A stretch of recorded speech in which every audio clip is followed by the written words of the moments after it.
Debating whether to go to Daytona, but all the babes in bikinis are out right now as we speak. We might do that anyway.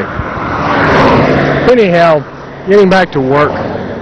One thing that I pointed out on the distress survey forms on the distress mapping is that in this area here, from around 2+75 on up to around about 3+80 or so. We pick up a lot of distress in the inside lane here. We see it off and on throughout, but in this particular area, we've got the highest severity of it. And you can see some moderate to high severity alligator cracking in there. And then adjacent to this on up here, just beyond Station 3, we get into some more patching. And in one case up here, the patching is particularly bad. Now, one thing I pointed out here, which I didn't do elsewhere on the test section on the distress survey form, is to note the edge cracking. And the only reason I did it here and nowhere else was that it does affect the lane. It gets in beyond the stripe.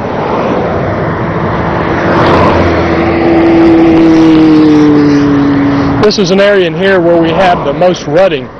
I believe we measured around 1.7 inches right up in this area, and you can see how distorted the patch is right here. I'll try to kneel down to get a better view of that.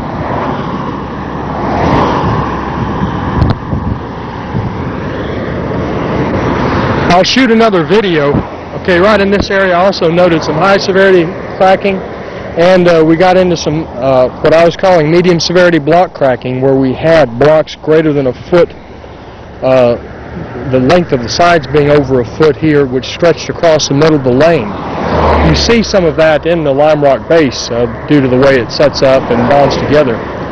Coming up on Station 4, and we switch back over to moderate severity level distress, and indeed in the inside wheel path, the width of the distress decreases as you go on down the test section. We get to what you could almost call low severity over here because it gets fairly close, but we do have spalled out places where it's up to a 1/4 inch. I may revise this to say low severity. And we, around 2+75 or so, we lose all the cracking in the outside wheel path on up to the end of the test section. You can see the patches there right around milepost 12 for the material sampling and testing. That's where the test pit was done there, that rectangular patch up ahead. And then you can see the sign up ahead for test section 124101, which is 500 feet beyond it and is much less severely distressed than this section in here. The rutting is about half as great, and there's much less cracking in that section. We looked over it also last week.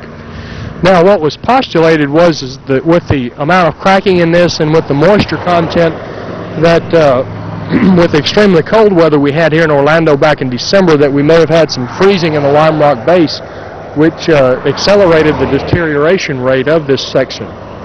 That's something that we can only guess about, but perhaps with the measurements that will be made on the samples obtained from the from this test pit in here for the base, we might be able to make some estimates along with the environmental data as to just what did happen in here and caused it to deteriorate faster. We also have some Pasco measurements which were done in early December, back before the freeze hit, which was around Christmas.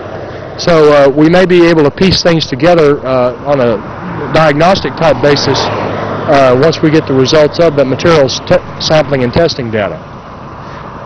This ends the video for today on test section 124102, and we'll come back and shoot another one tomorrow as the leveling course is being placed, and then again after the overlay has been placed on this test section. I said that I wouldn't get back on this thing till tomorrow, but here I